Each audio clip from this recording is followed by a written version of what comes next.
Maka ketahuilah hal itu disebabkan karena dosa-dosa yang kita lakukan. Orang yang datang kepada Allah, Allah tuh pemilik ya. Kita tuh di dunia, kalau sadar pemilik perusahaan itu, ownernya adalah fulan ya, kita tuh seneng banget kalau bisa deket sama orang itu. Kenapa? Kita akan mendapatkan banyak akses kemudahan. Kita akan naik jabatan dengan cepat. Kenapa? Apa istilahnya, ordal ya. Ada orang dalam gitu lah. Kita kenal, anak baik sama ownernya, sama pemimpinnya, sama pemiliknya gitu. Tapi kalau kita jauh, bahkan kita tidak disukai oleh pemiliknya, apa yang antum akan rasakan kerja di tempat itu? Nggak nyaman antum. Ada kekhawatiran di PHK, ada kekhawatiran disisihkan. Allah Azza wa Jal Rabbul Alamin, Allah tuh bukan pemilik kota Jember. Allah itu kan bukan pemilik Indonesia. Allah itu pemilik alam semesta ini. Dalam sebuah hadis qudsi Allah mengatakan, man atani yamshi ataitu harwala. Barang siapa yang datang kepada aku dengan berjalan kaki, maka aku akan datang kepada dia, menyambut dia dengan berlari-lari kecil. Artinya kita dekat sedikit sama Allah, Allah dekat banyak sama kita. Maka berusahalah kalau ingin berbahagia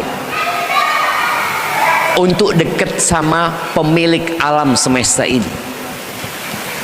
Rizki itu tidak selalu dengan bekerja. Banyak orang berpikir yang kerja keras rizkinya akan lebih banyak. Tidak. Kita melihat orang-orang yang kerja keras dan orang-orang yang kerja santai, kadang-kala rizkinya yang santai lebih banyak. Anak ketemu dengan seorang buta huruf. Buta huruf. Bagaimana dia jadi orang kaya raya yang kemudian bisa mengekspor barang ke Jepang. Bahkan karyawan dia S1, S2. Dia buta huruf. Kok bisa ya? Innallaha huwar razzaq. Yang ngasih rizki itu Allah. Maka semua kebaikan yang kita rasakan itu karena nikmat yang Allah berikan kepada kita. Apa yang wajib kita lakukan? Bersyukur. Dan Allah mengatakan, wa qalilun min ibadiyasy syakur. Sedikit dari hambaku yang pandai bersyukur. Sedikit. Kita mungkin merasa ana sudah bersyukur, ana enggak. Antum akan sampai tingkat syukur ketika antum tahu bisa bersyukur karena Allah Azza wa Jalla. Antum bisa datang kajian nih. Karena apa? Oh, karena anak semangat. Karena enggak. Karena Allah memudahkan buat antum untuk datang ke tempat ini. Sehingga antum dipilih dari orang-orang mungkin yang mau datang tapi nggak bisa datang. Sekali lagi antum bersyukur, ya Allah, Allah yang memudahkan bagi aku untuk datang ke tempat ini. Berapa banyak orang yang punya niat dan tekad tapi Allah tidak memudahkan bagi dia. Maka bersyukurlah kepada Allah dan sering-sering membaca doa, Allahumma a'inni ala dzikrika wa syukrika wa husni ibadati. Sebelum salam itu baca tuh doa itu. Ya Allah, bantulah aku untuk mengingatmu, mengingat kebesaran Allah, mengingat pengawasan Allah, mengingat kebaikan Allah. Orang tuh berbuat dosa, berbuat maksiat karena lupa. Tahu perbuatan itu dosa, Tapi kalau dia tahu diawasin sama Allah, jangan diawasin. Diawasin orang, kita takut berbuat dosa. Wa syukrik, bantulah aku untuk bersyukur kepadamu ya Allah atas nikmat-nikmat yang Allah berikan. Wa husni ibadatik, dan beribadah yang benar. Allahumma salli wa sallim ala abdika wa rasulika Sayyidina wa maulana Muhammadin wa ala alihi wa ashabi ajma'in, amma ba'd. Antum berapa kali salawat buat Nabi hari ini antum? Seharian ini antum bersalawat berapa kali? Yang antum ingat?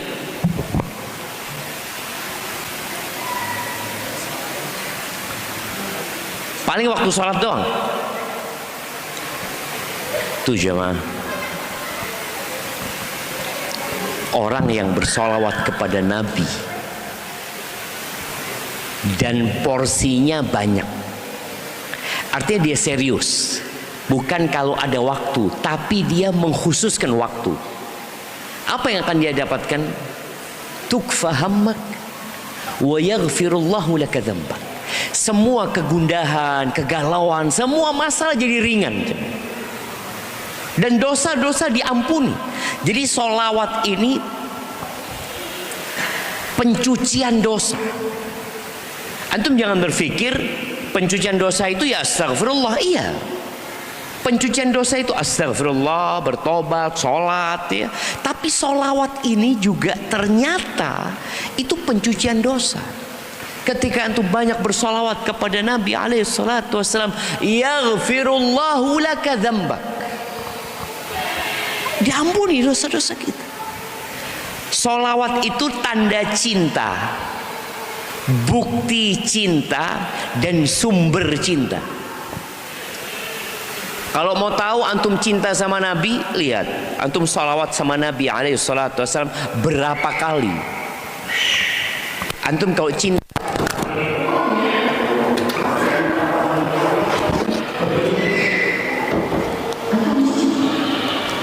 antum bawa, antum simpan.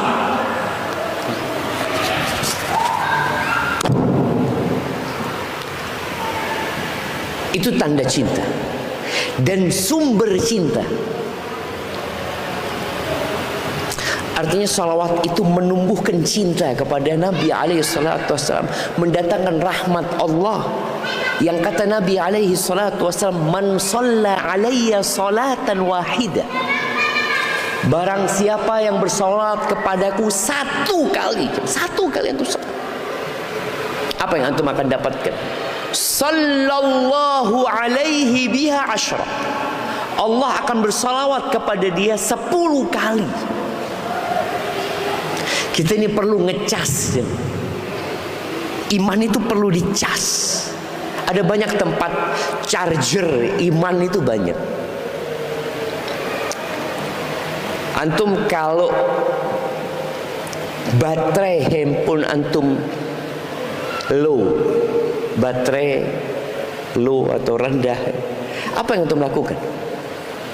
Antum langsung mikir, ana mau ngecas. Kadangkala di rumah orang antum ngecas, di rumah orang bahwa bisa ngecas gitu, di bandara ngecas, di pesawat ngecas, di base kalau ada tempat cas-casan. Ya Allah, antum itu bingung, ada buat ngecas HP enggak?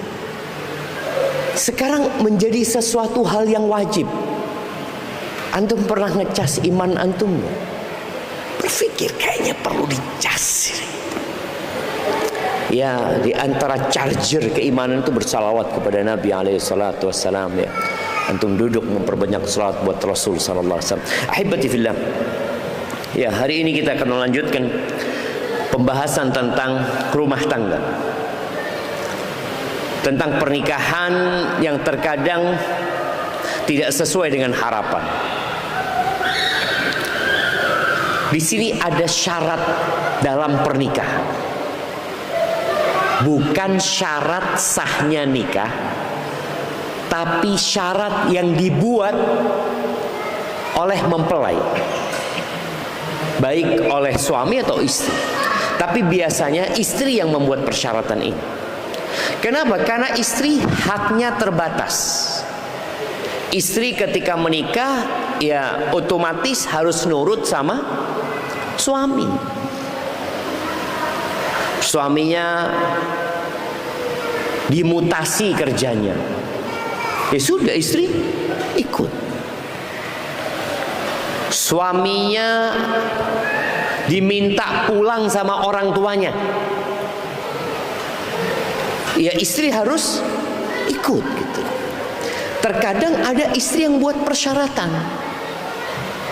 Contoh syaratnya yang dia buat, aku mau nikah sama engkau asalkan yang pertama aku tetap bekerja.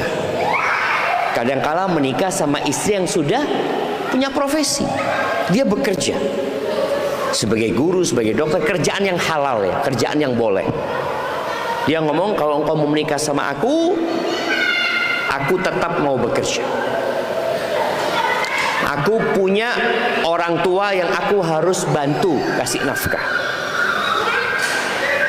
Sang suami mau, lanjut pernikahan. Sang suami, waduh berat, siapa yang ngurus anak-anak nantinya? Ini persyaratan yang dibuat. Atau syarat contohnya, aku menikah sama engkau, syaratnya satu, aku bersama orang tuaku. Biasanya kan istri ikut sama suami. Enggak, ini istrinya bikin persyaratan. Baik. Al-aslu fi syurut fi nikah al-hil was-sih. Persyaratan dalam pernikahan yang dibuat itu, hukum asalnya adalah halal dan sah.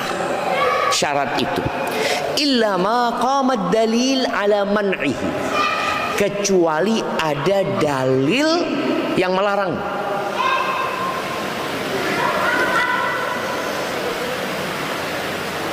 Jadi membuat syarat yang ada dalil mengharamkan syarat tersebut.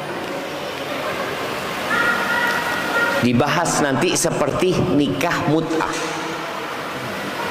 Kan nikah mut'ah ini syaratnya aku nikah 1 bulan. Atau nanti akan dibahas nikah syighar. Aku akan nikahkan engkau dengan putriku asalkan aku dinikahkan sama putrimu. Ini sama-sama duda, umpamanya. Buat syarat dia.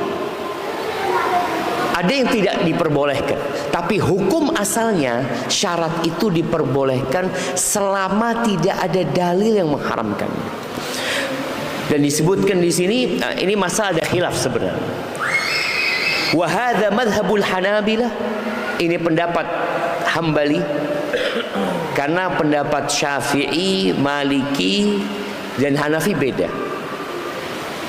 Dan pendapat Ta'ifah minas salafis salih, dari para ulama salafus salih, dan pilihan Ibnu Taimiyah dan Ibnu Qayyim.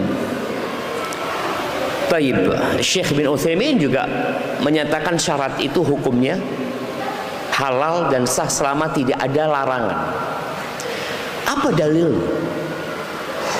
Yang pertama, firman Allah di surat Al-Maidah ayat pertama. Allah mengatakan Jalla Jalaluh, ya ayyuhalladzina amanu aufu bil uqud. Wahai orang-orang beriman, penuhilah, tepatilah akad-akad yang sudah dibuat. Jadi ketika dalam akad itu ada syarat dan syaratnya tidak terlarang, ya dipenuhin. Gak boleh kita seperti orang-orang munafikin yang kalau berjanji dia ingkar janji. Dan di surat Al-Isra ayat 34 Allah mengatakan wa aufu bil ahdi innal ahda kana mas'ula. Kalian penuhilah, tepatilah janji-janji, perjanjian-perjanjian yang dibuat itu. Sesungguhnya perjanjian itu kelak akan dimintain pertanggungjawaban. Antum bakal ditanya pada hari kiamat. Ini jamaah, ketika kita bekerja di sebuah perusahaan, biasanya ada kontrak kerja yang dibuat. Ada hak dan kewajiban yang ada hak yang akan antum terima, ada kewajiban yang antum harus lakukan. Ini termasuk perjanjian. Antum bakal ditanya. Jangan meremehkan. Karena kelak pada hari kiamat, ya, ada orang-orang yang menyesal. Dia ingin dibalikin ke dunia, dia ingin menepati janjinya, tapi udah nggak bisa lagi. Kemudian hadis yang diriwayatkan Imam Bukhari dan Muslim dari Uqbah bin Amir radhiyallahu anhu, qala Rasulullah sallallahu alaihi wasallam, ahaqqu syurut an tufu bihi mastahlaltum bihil furuj. Syarat yang paling berhak untuk dipenuhi, untuk ditepati, untuk dijalankan adalah persyaratan yang dengannya antum menghalalkan wanita. Ada syarat pernikahan. Ini perempuan haram buat antum. Ketika antum akad nikah jadi halal.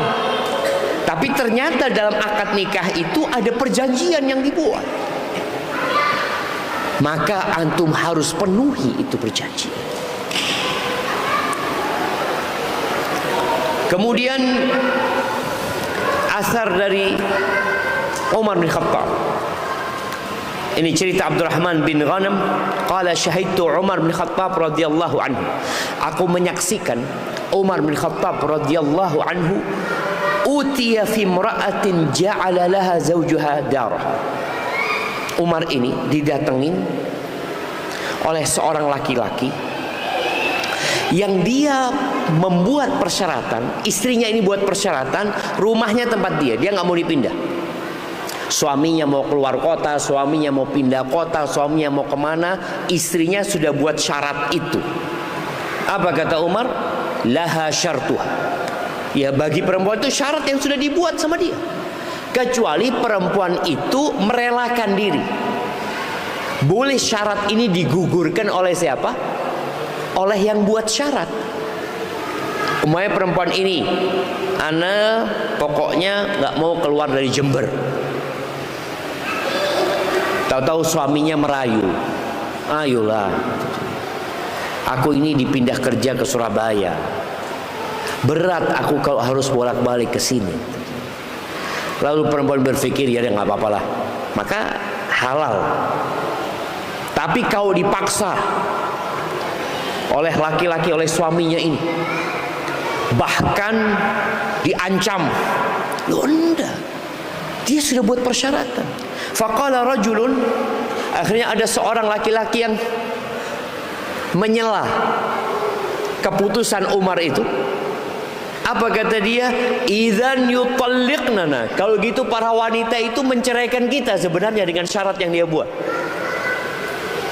Kan ketika syarat itu tidak dipenuhi, maka cerai jadi.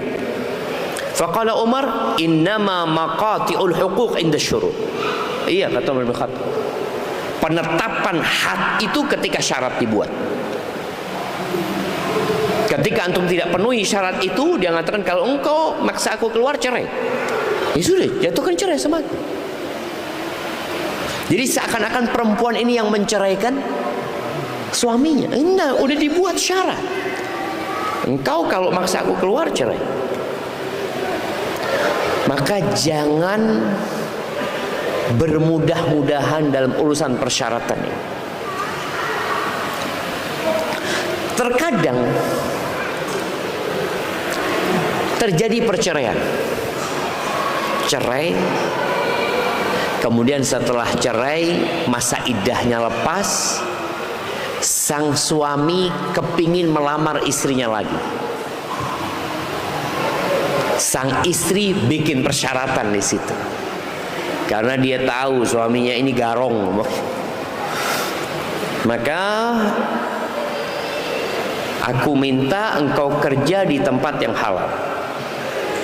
Kalau engkau tempat kerja tetap di tempat itu, enggak, aku enggak mau. Oh iya, aku resign, aku berhenti.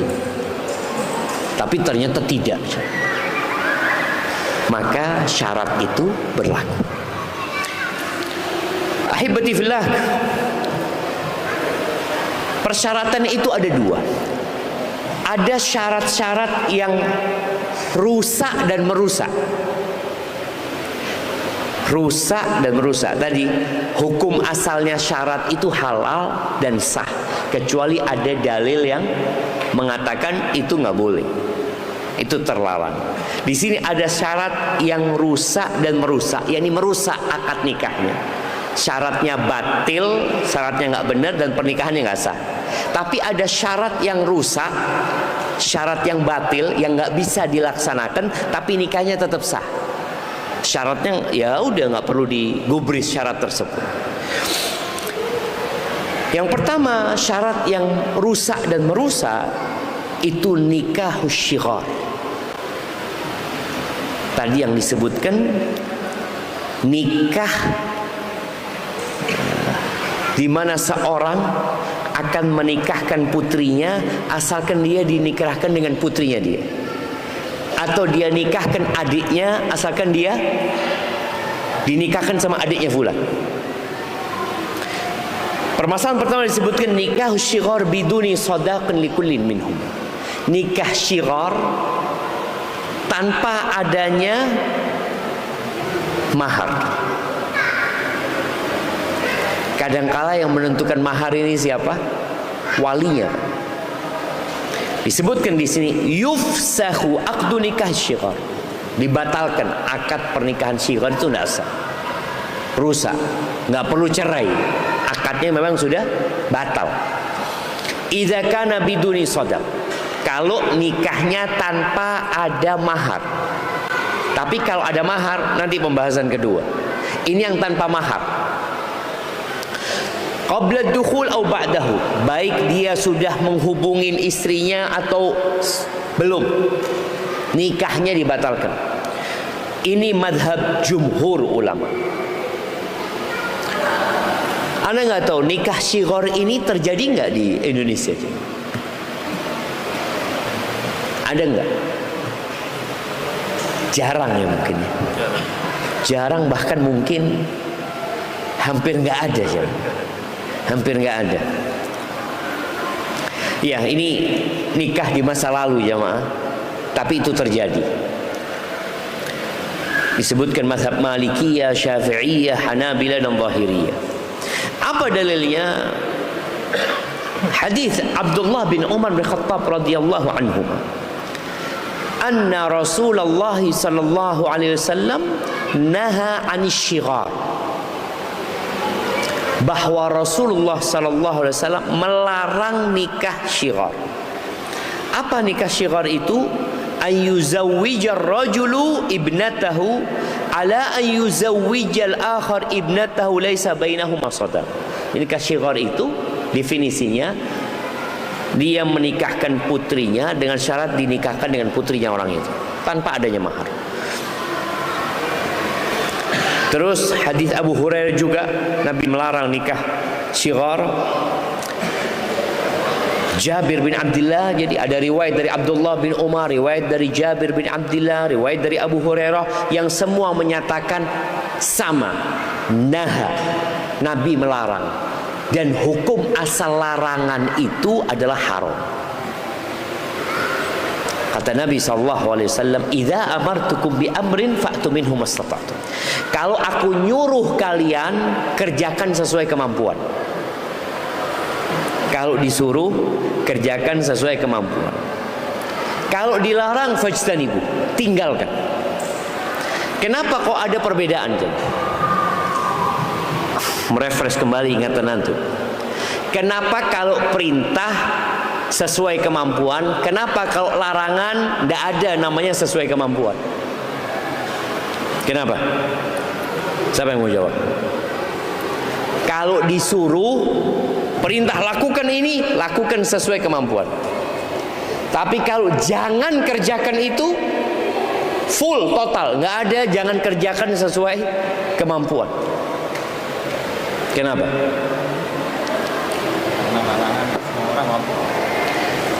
Karena larangan semua orang mampu. Tinggal mau apa tidak? Masya Allah, sahih. Karena larangan itu semua orang mampu. Larangan itu pada hakikatnya tidak melakukan apa-apa. Maka dikatakan mampu karena dia nggak lakukan apa-apa memang. Ketika dikatakan jangan noleh ke kanan, mampu apa nggak dia? Aduh, nggak bisa. Anak pengen tahu kenapa kok nggak boleh noleh. Ketika dilarang itu sebenarnya tidak melakukan apa-apa. Dikatakan jangan berdiri, sudah. Tapi kalau dikatakan berdiri, waduh, sakit kakiku. Di sini ketika perintah dia lakukan sesuai dengan kemampuan, karena melaksanakan perintah itu butuh energi. Melaksanakan, yang namanya melaksanakan itu butuh waktu. Tapi yang namanya meninggalkan nggak ada. Ketika Allah mengatakan wala taqrabuz zina, jangan mendekati zina. Waduh, saya tidak mampu, bos. Mungkinkah orang mengatakan saya tidak mampu? Gak ada. Dia mampu, tapi tadi nggak mau. Sejatinya kita ini mampu, ya. Maka di sini Nabi melarang. Kalau sudah dilarang ya sudah tinggalkan. Wah, gimana Ustaznya? Anak suka sama anak perempuan dia. Dia suka anak perempuan saya.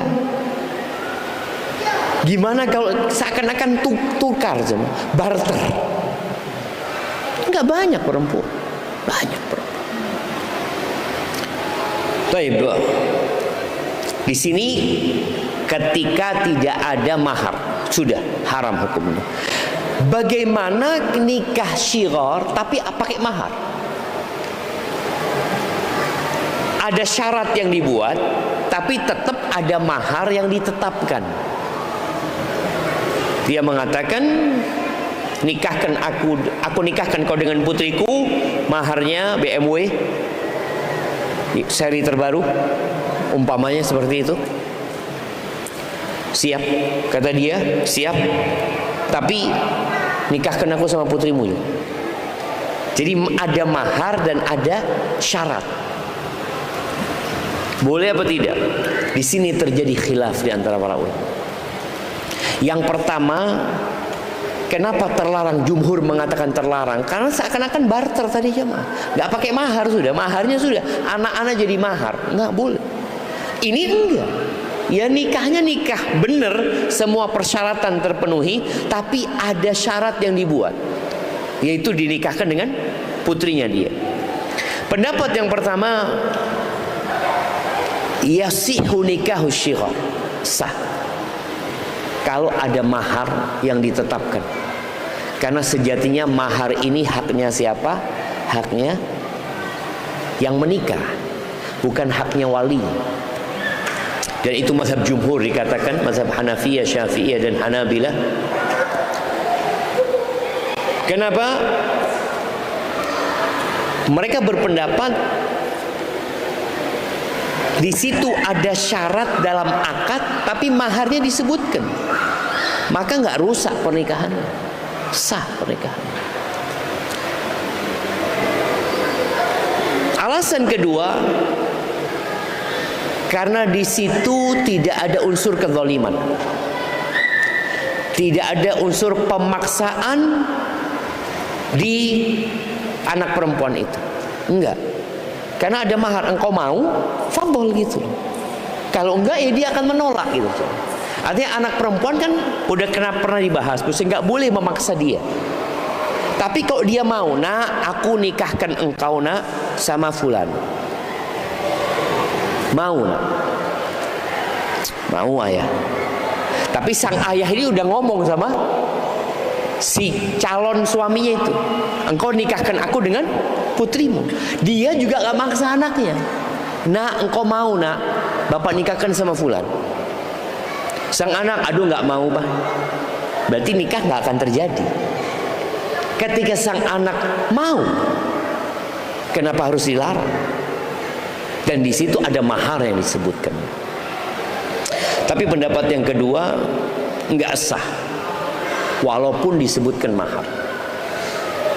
Ini salah satu pendapat di Syafi'iyah dan pendapat di sebagian Hanabila, dan Syekh bin Baz memilih nggak sah bersama Lajnah Daimah, ya, Majelis Fatwa Arab Saudi, mengatakan nggak sah. Apa dalilnya? Karena dianggap syarat itu batil karena nggak ada dalam Al-Quran.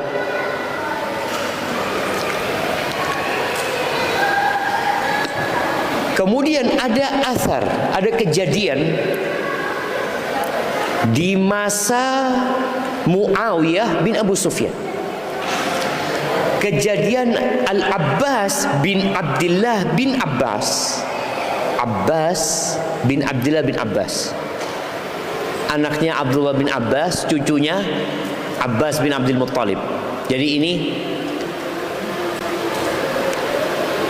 anaknya sepupu Nabi SAW. Anaknya sepupu Nabi SAW. Ankah Abdurrahman ibn al-Hakam ibnatahu.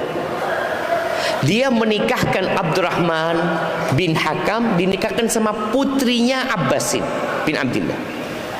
Dan Abdurrahman ini menikahkan Abbas dengan putrinya juga.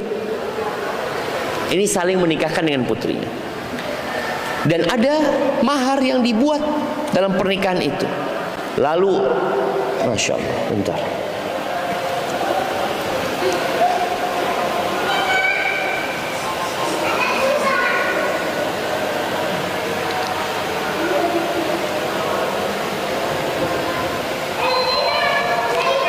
Lalu Muawiyah bin Abu Sufyan kirim surat kepada Marwan ibn Hakam untuk memisahkan di antara keduanya. Nah, untuk memisahkan di antara keduanya, dia mengatakan, bentar.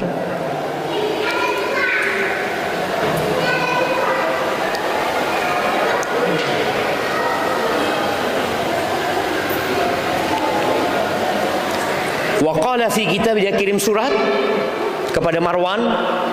Marwan ketika itu sebagai gubernur di Madinah. Hadza syighar alladhi naha anhu Rasulullah SAW. Muawiyah berpendapat ini termasuk nikah syighar yang terlarang. Karena beliau sebagai khalifah, maka pendapat yang dipilih khalifah itu dijalankan. Jadi apabila pemerintah itu memilih sebuah pendapat dan pendapat itu boleh dalam agama, maka itu yang dijalankan. Ini padahal ada mahar yang disebutkan. Baik. Kemudian ada syarat yang rusak dan merusak yang disebut nikahut tahlil. Nikahut tahlil. Apa nikah tahlil itu jemaah? Ini nikah demi menghalalkan mantan istrinya. Biasanya kalau sudah talak 3, talak bain itu istrinya kan sudah nggak halal. Hatta tankiha zaujan ghairah, sampai istrinya ini menikah sama laki-laki lain dan dihubungi sama laki-laki itu, baru kalau terjadi perceraian nanti halal dinikahin sama dia. Gimana kalau suami ini cari laki-laki yang menikahi istrinya? Boleh apa enggak? Sah enggak pernikahan? Disebutkan sini, wa huwa nikahun fasid. Nikah itu rusak dan tidak menghalalkan istri. Umpamanya ada si A datang ke B, hadza fulus 50 juta, engkau nikahin mantan istriku. Nanti ya dapat sepekan, ceraikan lah, karena aku kepingin balik sama dia. Ini nikah tahlil jemaah. Dan pendapat yang mengharamkan dan mengatakan nikahnya rusak sehingga tidak jadi halal mantan istrinya itu, ini mazhab Malikiyah, Hanabilah, dan kaul dalam Hanafiyah ya. Bahkan ada yang menukil ijma' di antara para sahabat. Apa dalilnya? Dalilnya firman Allah di surat Al-Baqarah ayat 230. Jamaah, penting ya kita ini belajar agama agar jangan sampai istri antum itu sudah haram buat antum, tapi antum masih satu rumah sama dia dan masih menjalin hubungan sama dia, padahal sudah haram. Orang yang sudah menceraikan istrinya lebih dari 3 nggak boleh balik. Tapi anak waktu itu marah Ustaz, anak waktu itu nggak ngerti Pak Ustaz, anak banyak alasan. Padahal kita tahu cerai ini main-main dan seriusnya serius. Main-main dan seriusnya serius. Maka jangan sampai antum akhirnya menyesal. Ada yang pertama tidak menyesal, dia tetap menghubungin istrinya, jadi istrinya dia padahal dia sudah ceraikan istrinya 10 kali. Sudah, aku ceraikan engkau. Dapat 2 pekan rujuk lagi jam. Nanti ribut cerai lagi, nanti ribut cerai lagi. Dia berpikir perceraian yang sah itu kalau disahkan di mahkamah, di pengadilan. Kan ini belum sampai pengadilan. Jamaah, sebagaimana pernikahan itu ada yang sah dalam kacamata syariat, sah dalam kacamata pemerintah, ada yang sah dalam kacamata syariat, tidak sah dalam kacamata pemerintah. Ada. Jadi orang yang nikah siri dalam kacamata pemerintah, ya enggak sah nikahnya. Tapi dalam kacamata agama sah. Cerai pun seperti itu. Ada cerai yang dalam kacamata syariat jatuh cerai, tapi dalam kacamata negara belum. Antum kalau ngurus ke pengadilan mungkin jatuhnya cerai sekali. Ya sudah, kasih surat cerai sekali. Padahal antum sudah menceraikan dia, udah nggak bisa balik. Mana yang jadi patokan? Yang ditetapkan di pengadilan atau yang antum kerjakan? Yang kita kerjakan, yang kita kerjakan. Maka hati-hati, jangan sampai antum berpikir enggak Ustaz, enggak pernah ada keputusan talak. Enggak butuh keputusan dari pengadilan agama. Tapi kalau untuk mengeluarkan surat cerai, ya harus ada dari pengadilan agama. Baik. Di surat Al-Baqarah ayat 230 Allah mengatakan fa in talaqaha. Nih, para suami, apabila dia menceraikan istrinya yang ketiga,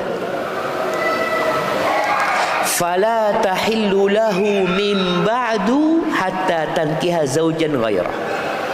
Maka enggak halal istrinya itu sampai dia menikah dengan suami yang lainnya. Fa in talaqaha, kalau kemudian suami yang lainnya ini menceraikan dia, fala junaha alaihima ayataraja'a. Enggak apa-apa bagi keduanya untuk kembali menjadi suami istri lagi. In dhanna an yuqima hududallah. Kalau keduanya berpandangan, insya Allah bisa menegakkan hukum-hukum Allah. Jadi nikah ini tujuannya bukan hanya menyalurkan syahwat. Di sini disebutkan menegakkan hukum-hukum Allah. Maka jangan sampai suami masuk neraka gara-gara istrinya, atau istri masuk neraka gara-gara suaminya. Sang istri sabar dizalimin sama suaminya, iya, tidak apa-apa, engkau cak tuntut hari kiamat. Ada yang seperti itu. Ketika suami tidak menegakkan hukum Allah, tidak memberikan nafkah dengan benar, tidak menggauli istrinya dengan baik, mungkin sering menghina, memaki istrinya, kata-katanya kotor. Sang istri sabar, tidak apa-apa, anak bertahan demi anak-anak. Ada yang seperti itu, tapi tak tuntut engkau hari kiamat. Kira-kira apa yang menyebabkan antum mempertahankan rumah tangga? Maka di sini disebutkan, kalau kedua orang ini yang sudah pernah pisah cerai 3 kali berpikir enggak, insya Allah bisalah menjalani rumah tangga lebih baik lagi. Mungkin sang suami belajar dari perceraian itu, sang istri juga belajar. Kadang-kadang kesalahan dari kedua belah pihak, ya silahkan. Wa tilka hududullah yubayyinuha liqaumin ya'lamun. Itu adalah batasan-batasan hukum yang Allah tetapkan, yang Allah jelaskan buat orang-orang yang berilmu. Orang kalau nggak berilmu kadang-kadang susah dikasih tahu. Barakallahu fiik, kita dengarkan adzan dulu. Naam, fadhal.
Allahumma salli wa sallim ala nabiyyina Muhammad. Baik. Tadi firman Allah Azza wa Jalla bahwa perempuan itu tidak halal sampai menikah dengan suami yang lain. Ketika bicara nikah, maka nikah yang ma'ruf, bukan nikah dengan niat menghalalkan. Di masa sahabat Nabi, bahkan di masa Nabi alaihi salatu wassalam, disebutkan bahwa istrinya Rifa'ah Al-Quradi, dia berulang kali datang kepada Nabi SAW. Dia masih cinta sama suaminya, tapi sudah diceraikan 3 kali. Nah, maka dia berpikir apa cari solusi gitu. Kalau boleh nikah tahlil ini, nikah dalam rangka menghalalkan, ya kita mungkin kesian ya sama perempuan itu. Ada perempuan dia umpamanya datang ke anak, ya Pak Ustadz, anak ini masih cinta sama suami anak, tapi anak sudah diceraikan 3 kali. Mungkinkah anak nyuruh antum, wis kawin ono,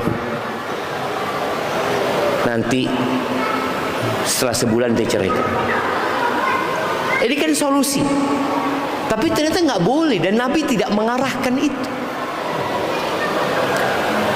dan dilaknat ya. Orang yang melakukan itu dilaknat. Apalagi kalau suaminya nyuruh. Ini kan seperti domba yang dipinjamkan. Antum tahu kadang-kala punya betina-betina tapi nggak punya pejantan. Apa yang antum lakukan? Antum pinjam. Gimana manusia seperti itu? Seperti bandot pinjaman. Umar bin Khattab radhiyallahu anhu mengatakan, la uta bi muhallin wala muhallalin lahu illa rajamtuhu. Tidak didatangkan kepada aku seorang lelaki yang menikahin wanita demi menghalalkan, dan wanita tersebut yang dihalalkan, kecuali aku akan rajam. Karena nikahnya nggak sah, nggak boleh. Kemudian ada riwayat Ibnu Abbas radhiyallahu anhu. Ada seorang datang kepada Abdullah bin Abbas. Orang ini mengatakan, inna ammi talaqa imra'atahu thalathan. Orang ini mengatakan, pamanku menceraikan istrinya yang ketiga.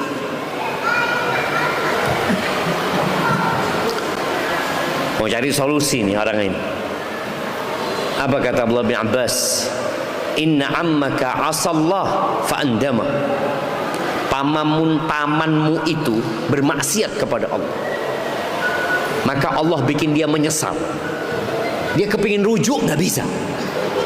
Pengen balik sama istrinya, nggak bisa. Wa ata'a syaitan falam yaj'al lahu makhraja. Pamanmu mentaati syaitan, maka nggak ada solusi buat pamanmu. Selesai sudah, nggak halal. Apa kata orang yang tanya? Kaifa tara fi rajulin yuhalliluha? Gimana menurutmu kalau ada orang yang mau menghalalkan dia? Ini menawarkan diri, mungkin keponakannya kesian sama apa? Pamannya ya. Pamannya kadang-kadang bener loh jamaah. Ada orang yang menyesal sekali jamaah. Dia masih cinta sama istrinya, dan dia punya anak sama istrinya. Berat bagi dia. Keponakannya kesian sama pamannya ini, maka dia minta fatwa. Gimana kalau ada orang yang mau menghalalkan dia? Pamannya nggak tahu, Tapi dia mungkin keponakan kepingin dinikahin tuh mantan pamannya, nanti dia ceraikan supaya bisa dinikahi sama paman. Qala man yukhadi'illaha yakhda'u. Barang siapa yang nipu Allah, Allah akan nipu dia. Artinya nggak boleh. Solusinya ya nikah, bukan dengan niat untuk menghalalkan dia.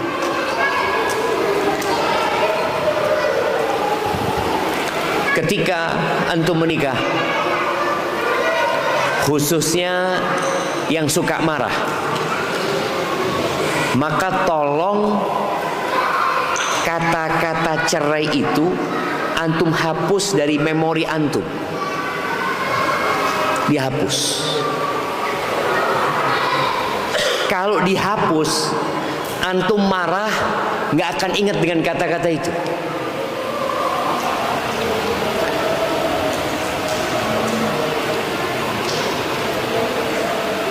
Konflik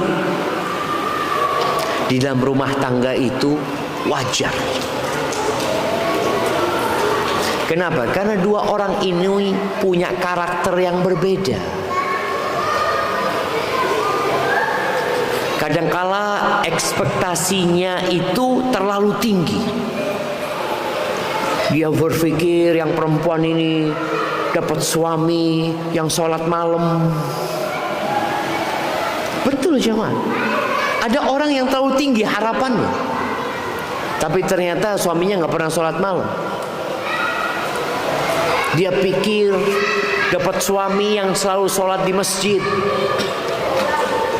karena ternyata sholatnya di rumah aja.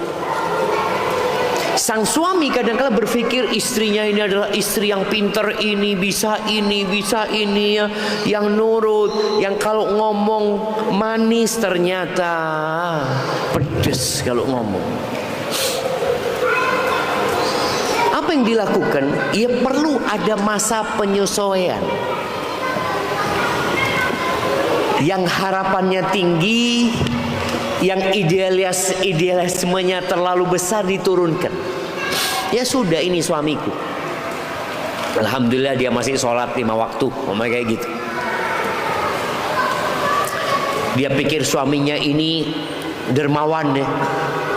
Ternyata nafkah yang diberikan alladzi fi, ya secukupnya. Bahkan akhir bulan dimintai laporan. Mana laporan pengeluaran? Dicatat semua.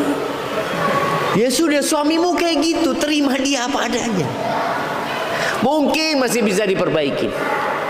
Seorang suami juga dapat istri yang mungkin kalau ngomong teriak-teriak, nggak romantis. Kan ada bahasa yang mungkin dialeknya itu nggak nyaman gitu. Orang Batak nikah sama orang Solo, antum bisa bayangin ya bagaimana ketika ngomong aku cinta kepadamu gitu jemaah. Ini kadang-kadang memang kita yang harus memahami. Jadi tolong sabar, jangan serta-merta ingin berpisah. Dan buat para istri, jangan pernah memancing suaminya untuk menceraikan dia. Dia tahu suaminya temperamen, suka marah, ya sudah, bagaimana suaminya tidak marah. Begitu pula sang suami memahami kondisi istrinya. Dengan bersabar dan bersyukur. Kalau ternyata istri dapat suami yang ternyata lebih baik daripada apa yang dia impikan, hendaklah bersyukur. Kalau sang suami dapat istri ternyata tidak sesuai harapan, maka hendaklah dia bersabar. Orang yang bersabar dan bersyukur ini insya Allah masuk surga. Dan buat para suami, ingat semua wanita itu bengkok. Antum jangan pernah berharap lurus. Antum yang harus memahami kondisi dia. Istri Nabi, istri Nabi kadangkala ngangkat suara di atas Nabi SAW. Kadangkala tidak menegur Nabi dari pagi sampai malam. Kira-kira apa yang antum lakukan kalau dapat istri kayak gitu? Antum pesankan kargo, mungkin dibungkus sama tuh, ada saudara, masih banyak perempuan lainnya. Nggak kayak gitu cuman. Antum nikah lagi sama perempuan lain sama aja. Kok kayak gini? Sama semua perempuan. Maka antum yang perlu bersabar dan mengkondisikan. Baik, ini ada pertanyaan yang masuk sebelum kita tutup.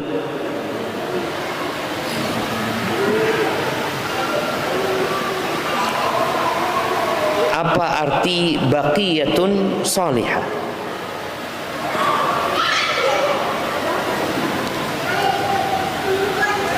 Apa sih? Wallahu a'lam jalla. Kalau secara bahasa yang tersisa dari yang soleh ya, ada orang-orang yang baik ya, dan kita harus selalu berbaik sangka sama manusia. Orang yang mengatakan, kata Nabi SAW, halakan nas, orang sudah hancur semuanya, maka dia orang yang paling hancur sebenarnya. Tapi kalau bilang enggak, masih banyak orang baik ya, masih banyak orang soleh, ada orang-orang baik, maka insya Allah tetap ada orang-orang baik. Dan anda lihat yang hadir di masjid ini insya Allah termasuk orang-orang yang baik, yang soleh. Barakallahu fiik. Itu yang dapat kita kaji pada kesempatan kali ini. Kurang lebihnya mohon maaf. Subhanakallahumma wa bihamdika asyhadu an la ilaha illa anta astaghfiruka wa atubu ilaik. Wassalamualaikum warahmatullahi wabarakatuh.